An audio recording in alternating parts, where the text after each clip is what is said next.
I never thought I would end up in a story like this. I used to laugh at true crime shows. I used to say, that could never be me. But then I met him.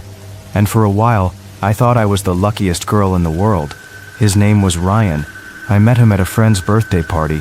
He was tall, with brown hair and a smile that made me feel warm right away. He asked me about my favorite books instead of just talking about himself, and that was enough for me to give him my number. I was lonely back then. My last breakup had left me broken. When Ryan came along, I let myself believe maybe love wasn't done with me yet. Our first date was simple, coffee in a little shop by the park. He held the door open, he listened when I spoke, and he laughed at my silly jokes. He told me I had kind eyes. No one had ever said that to me before. I went home smiling, clutching my phone, waiting for his text. Soon, we were inseparable. He brought me flowers for no reason. He cooked for me. He made me feel safe in a way I hadn't felt in years. My friends told me he was a dream guy, and I believed it. But even perfect things have cracks. Sometimes Ryan would disappear late at night. He would say he had to help a friend, or his job called him in. He always had an excuse ready. I didn't push too hard. Love makes you blind, and I didn't want to ruin what we had. Then there were little things that bothered me. His arms had scratches, deep ones, and he would laugh them off, saying he worked on cars. He had a locked drawer in his apartment that he never opened. When I asked, his face went stiff, and he changed the subject. That should have been enough for me to walk, but I didn't. One night, I was at home watching the news. My stomach turned cold when I saw his face on the screen. The anchor was talking about a man wanted for questioning in a series of murders. Women all around my age found in wooded areas. The picture was Ryan's work ID photo. My heart thudded in my chest. At first I told myself it couldn't be true. Not him. Not the man who kissed me on the forehead when I fell asleep. But doubt crept in fast, and when I went to his apartment the next day, I found the truth. He left his drawer unlocked by mistake. Inside were things that made my blood run cold. A necklace, a scarf, a woman's silver ring. I knew those weren't random. I had seen one of them on the news, in a photo of a victim. My hands shook so bad I almost dropped the box. I shut the drawer, sat on the floor, and tried to breathe. The man I loved wasn't who I thought he was. He was a monster. The days after that blurred. I couldn't eat. I couldn't sleep. Every sound made me jump. My body felt heavy, my chest tight, my thoughts twisted. I kept asking myself, how could I not see it? How could I have loved him? Was I next? Ryan noticed my change. He grew colder, sharper. His smile no longer reached his eyes. He asked me strange questions, like if I trusted him, if I loved him enough to keep secrets. His tone wasn't playful anymore. It was heavy, like a warning. One night, he came to my apartment. He stood in the doorway, his shadow long behind him. "You've been distant," he said. His voice was calm, but his eyes burned into me. I forced a smile and said, "Just tired. Work's been hard." I hid my shaking hands under the table. That night, I made my choice. I couldn't stay quiet. I gathered what I could, his photo, the jewelry I'd seen, and went to the police. My heart hammered so loud I was sure he would hear it even from miles away. The police believed me. They set a trap. They told me to keep acting normal.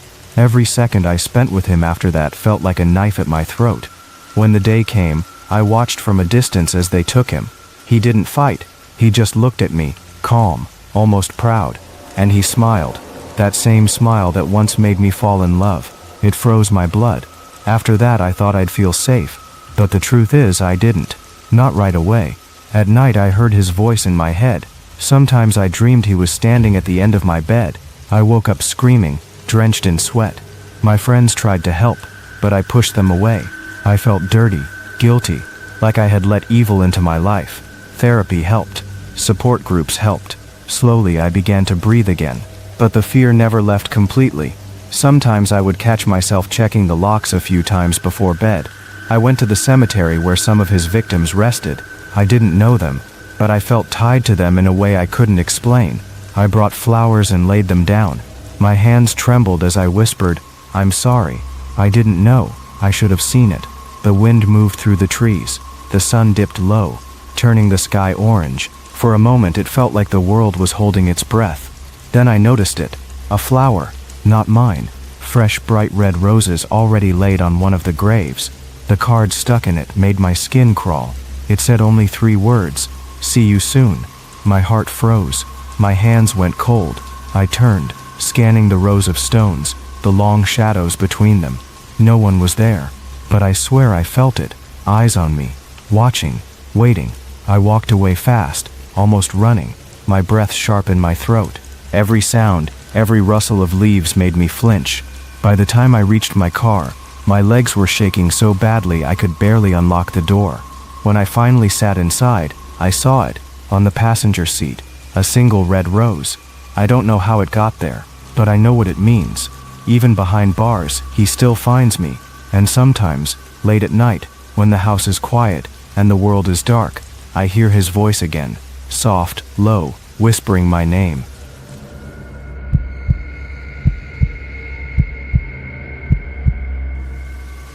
There's a kind of scared feeling that's hard to tell you about. It's not like when a dog barks loud. It's not like when you see a snake. This kind of scared feeling was slow. It grew inside you like a tiny seed. It felt like it was squeezing all the air from your chest. That's the kind of scared feeling me and Rhea lived with. It stuck with us. It followed us everywhere we went. My name is Richard. I'm 29 years old. Rhea's my girlfriend. We were so happy together. We laughed a lot and felt safe with each other. We just moved to a new apartment in Portland. It wasn't big or fancy, but it was ours. It felt like a new start for us. Big trees grew right outside our window. They touched the glass. Sunlight came in nice and bright every morning.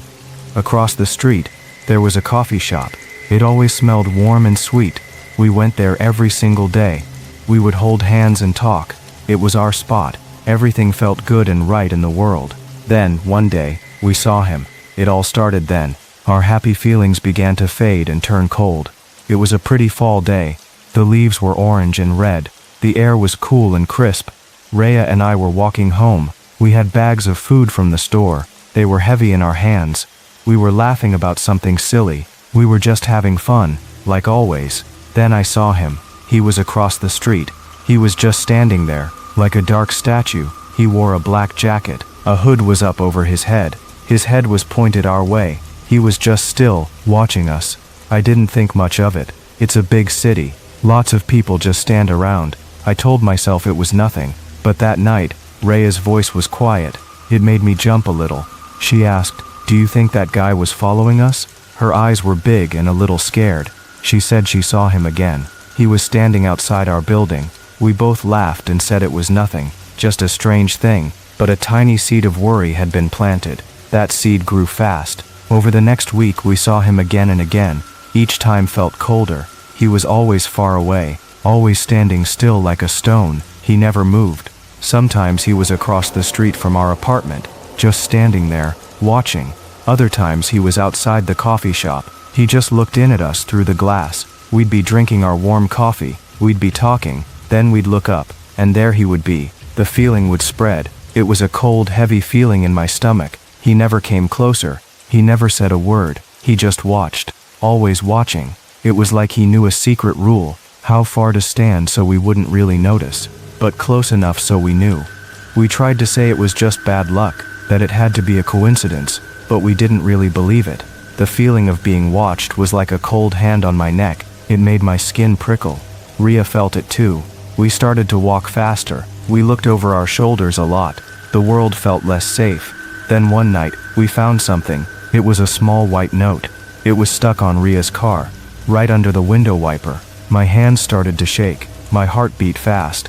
I read the words. My stomach dropped. It felt like a stone. "Pretty girl, you're always so loud when you laugh." I quickly crumpled the note. I hid it from Rhea. I told her it was just a silly note about parking, but I kept it. A part of me knew it was a dark prize. From that day, everything changed. We were always checking, everywhere we went. Our eyes were always searching. Then it got worse, a lot worse. The fear started to live inside us. We started getting phone calls, late at night, when the house was quiet. The phone would ring and we'd answer, but no one would speak. There was just breathing, heavy breathing, like someone was right there with us. It made our skin crawl. We knew it was him. It was his breath. We changed our numbers, but the calls still came. The breathing was still there. It felt like a silent laugh at us. I bought new locks for the doors. I put up motion lights. I even got a baseball bat. I kept it right by our bed, but he never had to break in. He was already inside our heads. Rhea stopped sleeping well. She would wake up and grab my arm, her nails digging in. She would whisper that she felt like someone was watching us through the window. I would check. There was never anything there, just the quiet dark street. Then one morning, we found a new thing, a plain white envelope. It was slid right under our front door. Rhea picked it up. Her hands trembled. Inside was a picture, a photo of us.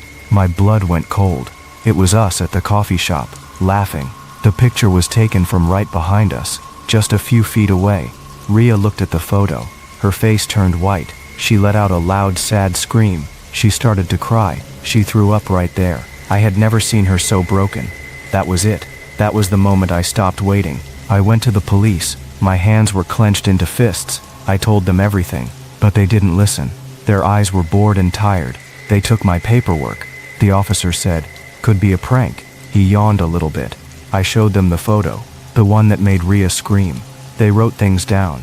They didn't seem to care. "Unless he makes a direct threat," the officer said with a flat voice, "there's not much we can do." Rhea looked at me. Her eyes were full of no hope. My heart felt heavy. They weren't going to help us. 2 days later, we made a big choice. We had to get away. A friend had a small cabin deep in the woods. We didn't tell anyone we were going. Not a single person. We just wanted to hide, like ghosts. The drive was quiet. We just held hands. The miles passed slowly. The cabin felt safe. The air smelled of pine trees. We made a small fire. We tried to talk about normal things, but around 2 in the morning, we heard it. A sound, a low engine, just idling. I crept to the window. My heart beat so fast. I peeked out through the curtain. There was a black car. It was parked at the edge of the woods. Its lights were off. My stomach twisted inside me. A cold, sick feeling. We turned off all the lights. We crawled into the bedroom closet. We huddled together. Rhea was shaking. She was crying silently. I gripped that baseball bat. Time moved so slowly. Every second felt like a minute. Finally, the engine stopped. Then there was silence. Deep, dark silence. We didn't sleep at all. We just held each other, waiting for the sun to come up. When we got back home, our apartment looked fine. Everything was in its place. We started to feel a tiny bit of relief. Maybe he gave up. Maybe it was over. Then we found the second photo. It was on our kitchen counter, right next to the fruit bowl. This time, it was a picture of us, sleeping in our bed. He had been inside, while we were asleep, in our home.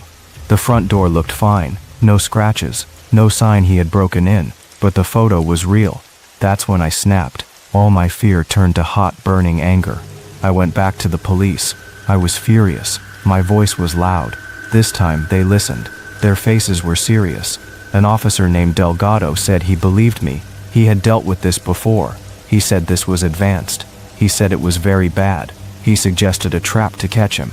We had to stay home and act normal. The police would watch our place, day and night. The longest week of our lives passed slowly. Rhea barely spoke. She flinched at every little sound. We were broken. Then it happened. The night of the trap.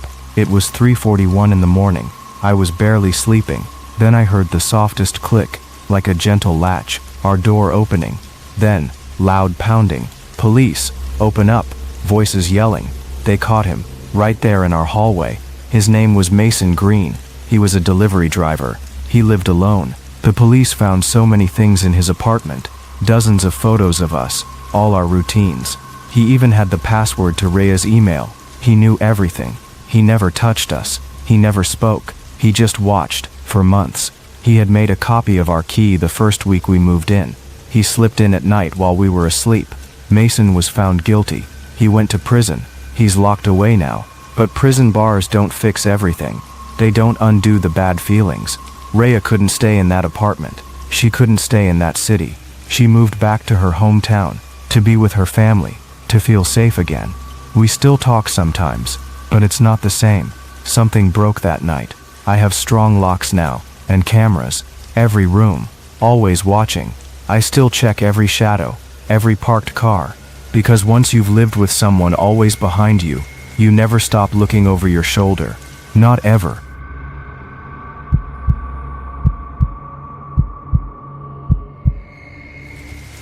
I just wanted to get away. Work was loud, life was messy, and I needed quiet. Fishing always made me feel better, ever since I was a kid with my dad. So I picked Stillwater Lake. It's hidden, not on any fancy maps, just a secret spot at the end of a twisty dirt road, hugged by tall pines and a forgotten mountain. I found it online from some old guy who said it was perfect for disappearing. He wasn't wrong. I drove my beat-up truck down that rocky road, dust kicking up behind me. Trees scraped the sides of my truck like they were saying hi. My phone? Dead. No bars. That felt good, like cutting a rope tying me to the world. The lake was beautiful, flat as glass, mirroring the sky and clouds. I set up camp on the east side, flat ground, some shade, unloaded my fishing rods, cooler and tent. The tent was a pain. I hadn't put one up in years. I fumbled with the poles, but I got it standing. I sat in my old camp chair, cooler by my side with drinks and snacks, got my fishing rod ready, bait on the hook. The line felt smooth, like a memory of being a kid. I cast it out all afternoon. Splash. Wait. Nothing bit. Didn't care. The quiet was better than any fish. Sun on my face, breeze in the trees. It was perfect. As the sun set, the sky turned pink and orange. Shadows stretched over the lake, making it look deep and dark. I cooked chili on my camp stove. It smelled warm and good. I ate slow, watching the last light fade. Stars popped out, bright as anything. Loons called across the water, their cries sad but pretty. I felt happy, alone, free. But that night, something felt wrong. A prickle on my neck. I told myself it was nothing, just a new place. Zipped up my tent, lay on my sleeping bag and tried to sleep. But the quiet was too much. No crickets, no frogs, just nothing. Like the world was holding its breath. I woke up at 2:30 a.m., no reason. My heart was thumping. I lay still, listening. Dead silence. Then snap. A twig, right outside my tent. Not a deer. Too soft, too close. My chest got tight. I didn't move. No wind, no animals, just that snap. Then a shuffle. Slow, like someone dragging their foot in the dirt. My hand grabbed my flashlight. My heart pounded like a drum. I whispered, "Hello?" Nothing, just heavy quiet. Then footsteps, slow, calm, walking away. Someone was there, watching me. My stomach twisted. Morning came, and I stepped out, shaky. The sun was bright, but I felt cold.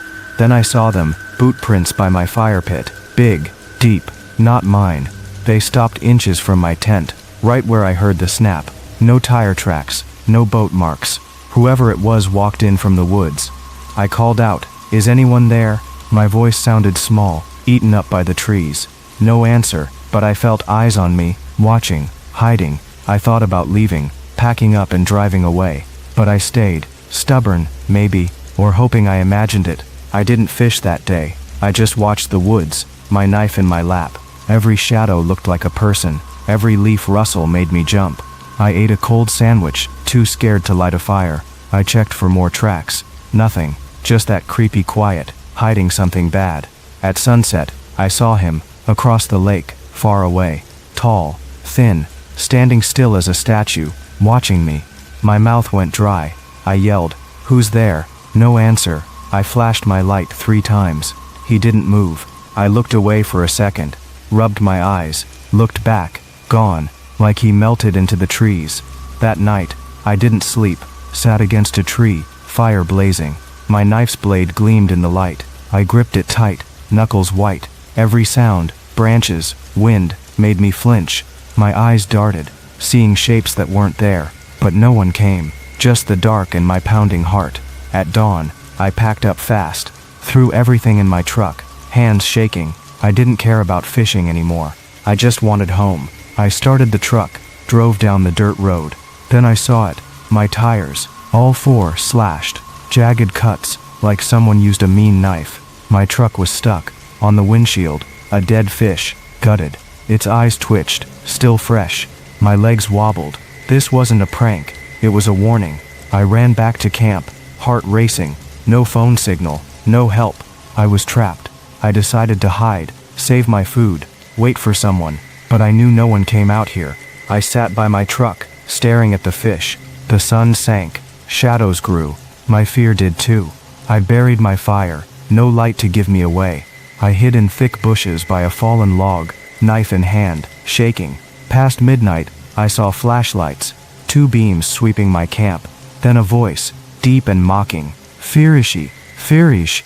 My blood froze. A woman laughed, cold and empty. They weren't stealing, they were hunting me. I heard them rip my tent, toss my stuff, then silence. The lights moved off into the woods. I stayed still, barely breathing. Hours dragged. My body ached, but I didn't move. At dawn, I ran to the lake, found an old kayak, half sunk in mud. I patched its holes with duct tape, hands clumsy, pushed it into the water and paddled. My arms burned, feet bled from running barefoot. 2 hours later, I reached the other side. I collapsed, then walked, looking for anything.